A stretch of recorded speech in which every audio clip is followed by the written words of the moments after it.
Orange, Matt Park. And before we get into football or basketball, Matt, right after you left our show last week, you went down to Myers Creek, and there was quite a surprise waiting for you down there. Congratulations on the Marty Glickman Award. What an honor for you. And I just wanted to start with that. That must have been a really cool thing that Mike Tirico broke the news to you like that. Yeah, thanks. It's exciting. We'll have a lot of fun. So we're still, I don't know if it's like the Academy Awards or what. That was just sort of the notice to be on guard to receive an award a month from now. So we'll do all this shenanigans all over again on campus in November. So it'll be fun. The great thing about the Newhouse tradition and all of those previous winners of the awards, and a privilege to call them all friends, really, the degree to which they care to be connected to the university and to give back to students is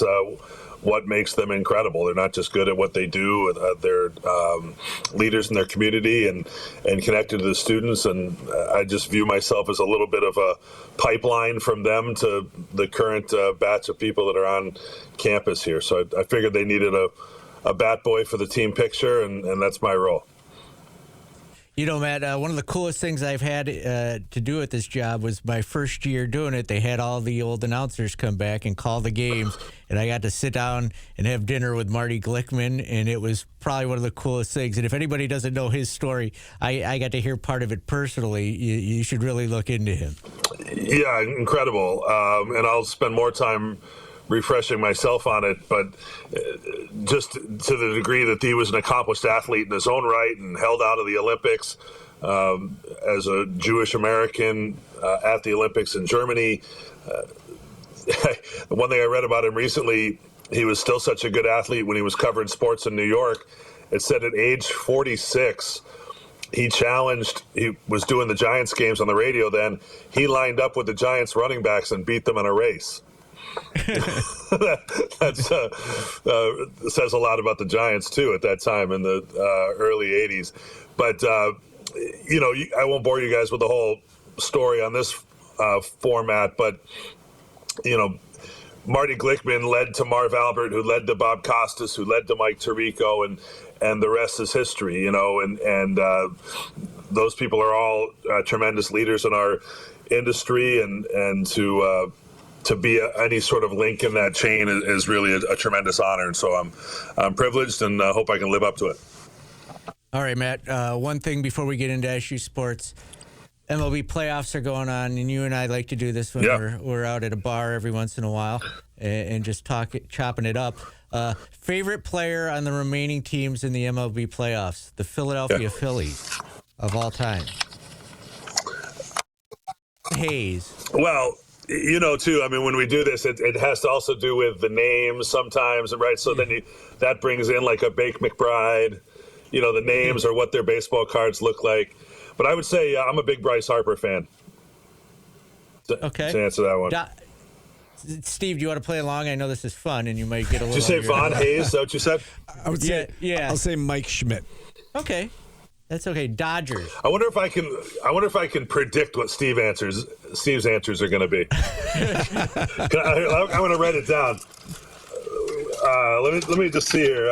I know what Steve's going to say on this one. Dodgers. Do you? Because I don't know. I do. The Dodgers. I'm going to go with somebody I've never even seen play. I think the Dodgers. The Dodgers have maybe the most Infante player in the major leagues. And I'm gonna hold his name up here in a second, right after the Dodgers. For me, would probably be more current. Sandy Koufax is tremendous. More current, maybe Clayton Kershaw. I don't have a tremendous affinity for the Dodgers, but I do know what Steve's going to say. Okay, that's interesting because I don't know what I'm going to say. I would say that my favorite current Dodger would be Freddie Freeman. Yeah, I like Freddie Freeman. Mine's not current. But you're on the right track. Isn't current. I'm on the right track. The other name that popped into my head was Steve Sachs, which is probably not what you wrote. What did he write? I don't see it. Steve Garvey. Oh. Yeah. All right. My favorite obscure Dodger is probably Pedro Guerrero. That one was on the tip of my tongue, Paulie. Those are good ones. Garvey Garvey definitely popped into my head. Steve Sack, but yeah, Garvey was probably my second choice. That's impressive. That's pretty good. Just the other day when it was raining, I put on I hadn't gotten around to watching it yet, the ESPN documentary called An Uncivil War about the Yankees and Dodgers rivalry in the late 70s, and it's tremendous. I would recommend it to any baseball fan or Yankee fan. And a lot of great old footage and all the Reggie Jackson and Billy Martin stories. But then there was also quite a bit of Dodger stuff in there, too. And a lot about Steve Garvey. I'll let you draw your own conclusions. All right. Milwaukee Brewers, Cecil Fielder, without a doubt. Really? Yeah. I think Raleigh fingers for me. Robin Yount. Okay. Those are all good. Chicago Cubs. Mine, I found I was kind of anticipating this. I didn't write down any names. I just wrote the teams down. But the names and images that are all conjured up, I'm afraid to say, are a lot of the same player. The Cubs, for me, would be Ryan Sandberg. But working in the Cubs organization as I did for, not really in their organization, but with their Double-A team for years, we had some good folks go through there too. So I could throw some really obscure names at you from that era. Mine would be Hee-Sup Choi. Mine would be Sean Dunston. Mm-hmm. Liked him at short. Tremendous arm, yeah. I mean, when you said Cubs, Ernie Banks obviously popped into my head. Of course it did. I really liked Kerry Wood. Okay. Back when he would strike out, Everybody. 15 guys in a given start. Seattle Mariners. Jay Buhner. We did this one the other day. Yeah. I mean, Griffey Jr. for me is. Griffey.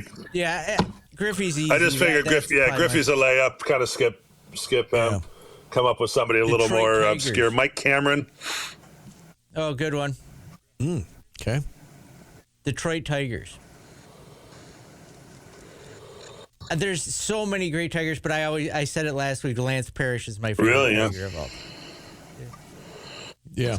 Lou Whitaker, Jack Morris. Okay. Yeah, I kind of go into that same category. Alan Trammell, Howard Johnson. Okay, and not known for his Tiger tenure. That's it, right? I don't think he did Blue Jays. But Oh yeah, Blue Jays. Blue Jays. yeah. Or Tony Fernandez. Yeah. I watched them both in Syracuse. Any of those old sort of Syracuse to Toronto guys. The one who didn't that kind of comes to mind is a guy I really liked him as a player at the time, and he turned out to be not a great dude. Is Roberto Alomar. Really underrated, outstanding player, defensively and offensively. All right, now let's talk little Q's. Yeah, can we do? We got to do some other stuff here, especially in a bye week. I got to catch up on. I listen to the show regularly. I got to catch up on some stuff from during the week. The fact that Steve yesterday said he didn't care for s'mores. I'm going to go so far as to say that's an un-American comment. I mean, that is. Listen. That is sanctionable. As a parent, you don't like s'mores because the kids get all messy, right? Don't have kids. Kids are messy. Well, okay. And as a kid, I never liked it gets gooey and it's sticky. And to me, it doesn't even I don't know. It's good, but not great. I feel like it's overrated. I feel like we're all going to get called out here. Sorry. Well, I would just say that. I mean, you're too easy to call out, Paulie. But the second you came up with an idea about the two-hit wonders and that you would have the focus to play a tune going out to break as well, that was doomed to fail right from the jump, and very predictably did. Yeah. No doubt. I did have to check with Tim during the break to make sure that nobody's continuing to pay for this programming to hear what kind of soup Steve brought to work. Butternut squash today. Yeah, that's exciting. All right, you said that. Don't knock it till you try it, man. So you said you listened to the show. You've obviously heard a lot of talk about the quarterbacks this week. So with that in mind, is there even a debate right now? Do you think internally there is a debate about who to start against Pittsburgh? No. Yeah. Okay. That being said, am I completely ruling out them sort of, turning over the table and deciding they're going to start with somebody else, and I guess that somebody else would be Luke Carney, and that's going on from here. I would not completely 100% rule that out, but pretty darn close. Look, you're already on your second quarterback. We see the struggle it is getting somebody who hasn't played at this level up to speed. I think Rickie Collins has shown some traits of what had people high on him in the first place, and he's missed a lot of the easy ones and just hasn't done enough. It would not have stunned me if I think everybody's instincts were, maybe you could have tried Carney for a little bit in that game against SMU the other day, but I don't think that would have changed the final outcome of the game, and it wouldn't have changed the standing, of the depth chart right now. So I think they're back to the lab, and they're trying like hell to figure out how can every other aspect of this team step up, because they need it across the board. It's not just the quarterback. They, since that Clemson game, they've failed to live up to that level of expectation on both sides of the ball, and that's what you work on, and I think the bye week is perfectly timed. And I think you look on the offense, you say, okay, well, it's easy to point to why the offense is struggling. It's different, right? They've got a different quarterback back there. That's what's different from the Clemson game to the two after. What about on the other side of the ball with the defense? Because the defense looked, I know they gave up 500 yards against Clemson, but the defense, I thought, played well against Clemson and kept everything in front of them, and, obviously forced a couple turnovers, and Cade Klubnik didn't look good. What has changed against Duke and SMU for the defense? I don't know. They've given up too many big plays and have not turned anybody over. Really. I mean, those are two big aspects of decent, not even great defense, decent defense. You don't have to lead the nation in that, but you got to occasionally get a turnover, put pressure on the quarterback, get off the field on third down. For me, one of the more telling plays of the season is just a huge bummer is the pitch to Duke's Nate Shepard right around midfield, and he just kind of gets around the corner, and he's gone for whatever that turned out to be, 50-yard touchdown run. That's not good, and that means your fit was wrong, or you had a missed tackle somewhere along the line, and those types of things need to be cleaned up if this is going to be a defense of a team that's even, sort of a reasonable bowl caliber kind of team. I still think they can be that, but they don't have any margin for error. I know you guys have hit on it this week that it puts a lot of pressure on this Pittsburgh game, and it does. That they we all know what's ahead of them on the schedule. We knew that all along, that this year would be a difficult climb, and it's playing out that way. Let's talk a little basketball. We'll get into Pitt next week, but since we have you for a couple more minutes, let's get into basketball here. ACC Media Day wrapping up down in Charlotte. We heard the team, JJ and Donnie talk earlier in the week along with Adrian Autry. One name that kept popping up was Tyler Betsy.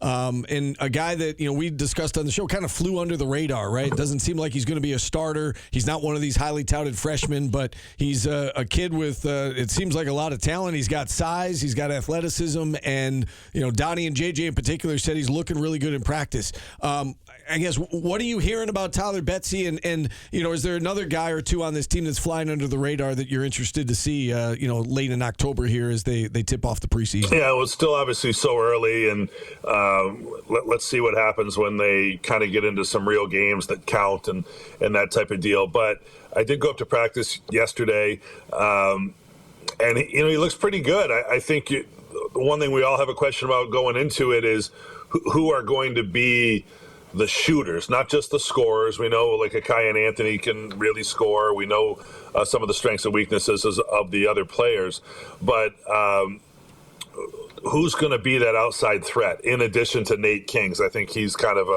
a no doubt about it type shooter just based on his track record coming in from Oregon State. Betsy looks like somebody that's got a pretty decent stroke, not afraid. Hard to tell right now, just in the limited stuff that I've seen, what the real structure of the team is. But they've got a lot of guys. I think that's going to be an ongoing theme, especially for these first several weeks of the season. how do they narrow down what people's roles are, and does it really fluctuate? Is it possible that a guy's going to play 4 minutes one game and 20 the next, based on matchups or hot hands and that type of thing? So I think we're all kind of looking to find that out. But I don't think they have any shortage of folks to try, and it looks the athleticism and the defensive intensity and all of that are significantly improved from last year. That doesn't take long to figure that out. And just lastly, I mean, all fans want to know is this team capable of making the NCAA tournament? I realize that it's a tough question to ask right now. They've got 2 returning players. Everybody else is new. But based on the roster and the talent you see in the depth and everything you're talking about there, do you feel confident saying this team's at least going to be in the mix for an NCAA tournament bid? Yeah, I think go back to your first word is, are they capable? Of course they're capable. Then it becomes, how do they deal with the schedule that's in front of them and the relative talent of the rest of the conference, and where do you fit in there?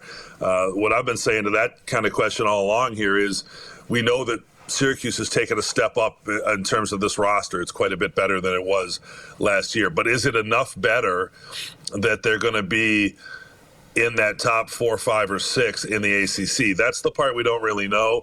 I think when you look at the schedule, they've got to blast these teams, Mercyhurst and Stonehill and all of that, to get the best numbers on paper they possibly can and be in the best light. I know you guys have talked about the Vegas trip and picking off a game here or there.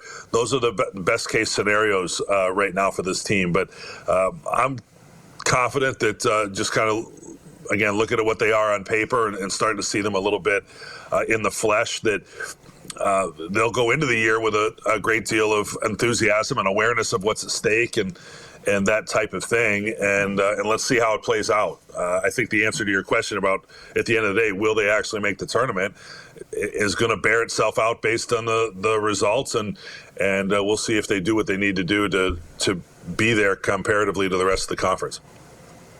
All right, Paulie, I'm wrapping up the interview now, so you can get. Oh, there you go. It's a perfect song. Don't dream it's over. All right, Matt. Okay, guys. Enjoy your weekend off of no game, and we'll talk to you again next week. Get ready for Pittsburgh. Okay, sounds good. Thanks, guys.